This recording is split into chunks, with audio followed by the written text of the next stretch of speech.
اليوم غادي نشوفوا شنو هو الفرق ما بين بانتفورتن وانتفورتن. الا شفتي هاد جوج افعال غادي يجيوك بحال بحال، هما بحال بحال ولكن ماشي بحال بحال. يا الغدار بدا.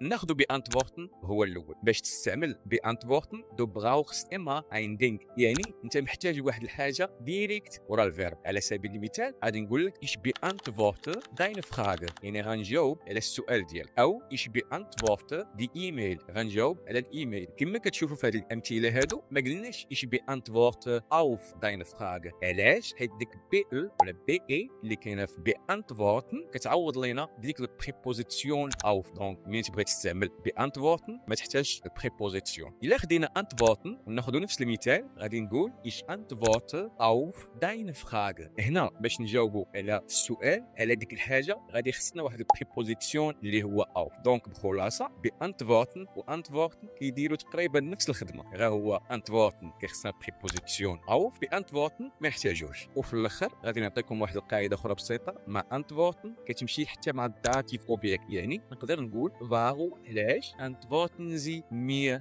nicht، علاش ما كتجاوبنيش. ما كنقولوش ميس، كنقولوش الاكوزاتيف ميس، كنقولوا مير. هادشي اللي كاين بالنسبه للفيديو ديال اليوم. نشوفكم في فيديو جديد. تشوس.